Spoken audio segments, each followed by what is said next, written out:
Well, a real pleasure to be able to sit down and chat, at least over the phone, with Bill Abercrombie, the president of the Alberta Trappers Association. And Bill, I guess a little bit of news right off the get-go. Yesterday, the province announced the fact that it was placing a ban on all off-highway vehicles on Crown land, and certainly trappers need to be out there doing their thing. Does this ban affect you folks?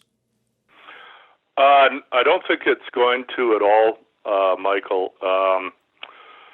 My information is that the ban is for recreational use only, and those with authorizations or dispositions like industry and trappers are exempt from the ban. So it'd be pretty difficult to pull. There's a lot of trappers and their families are out in the bush right now, and it'd be difficult anyway to pull them all off the land. So yeah, I'm happy to hear that it's not going to affect trappers, but the reality is that the trappers are probably an asset on the landscape for them right now, and so it's probably better to have the trappers out there than twiddling their thumbs at home.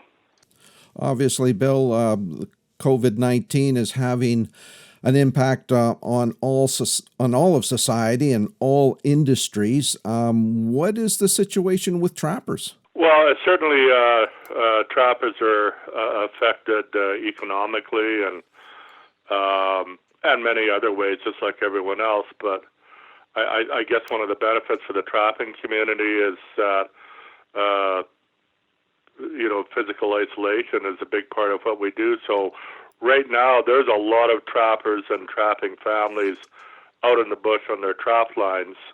I guess you could say that they're isolating, but basically they've either stayed in the bush for a longer trapping season or they've gone back out onto their trap lines with their families because it's, the safest and best place for them to be, and they get to do what they love doing. So ironically, some of the trappers, so no one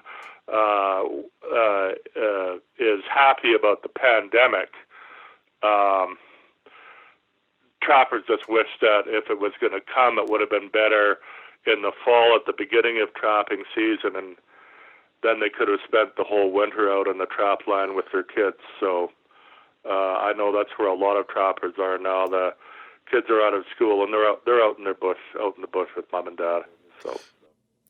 Bill, obviously there is that traditional role of trappers, but there's also another side of the trapping industry, and that is the work that companies like yours provide, and that is in dealing with problem wildlife that encroaches on public areas and in and around town sites across Alberta. Has the COVID-19 posed any special problems for you?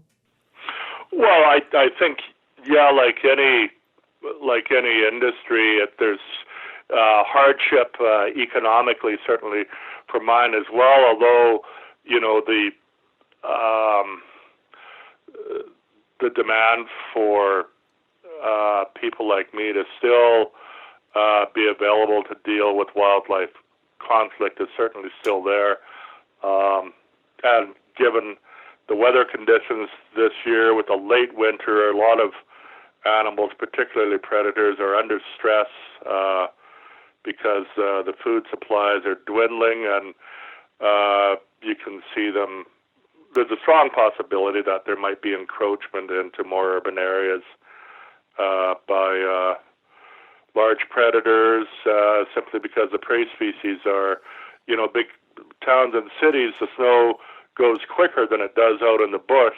So, that's where a lot of animals are going to be moving into urban areas for feed, and so the predators are going to follow. And, that's probably going to raise a few issues, even though society has kind of slowed down quite a bit.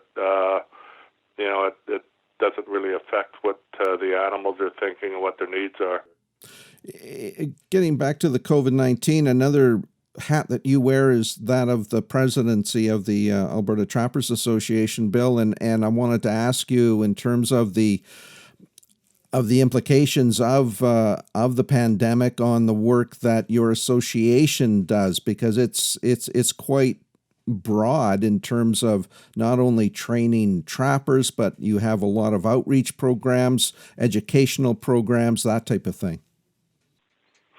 Yeah, no, you're right, Michael, and the effect has been dramatic for us, like other outdoor groups, particularly for the trappers who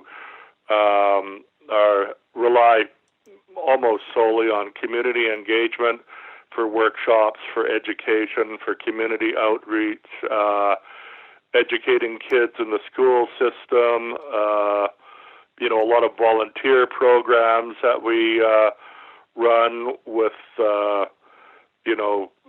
youth and mentoring our own membership and young trappers.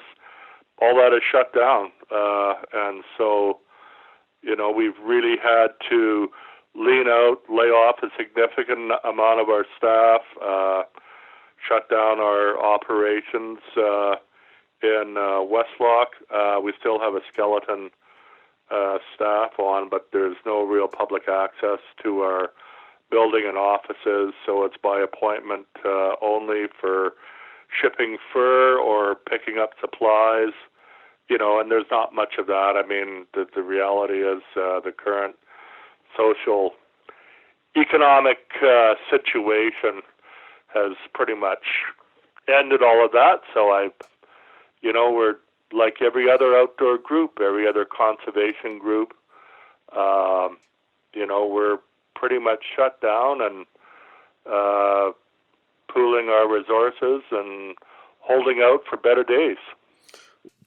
Well, here's hoping that those better days get here sooner rather than later. Bill, thank you so much for your time, and wish you to nothing but stay safe and healthy. Well, and thank you, Michael. I appreciate that, and I appreciate the work you're doing, keeping people and groups like ours connected.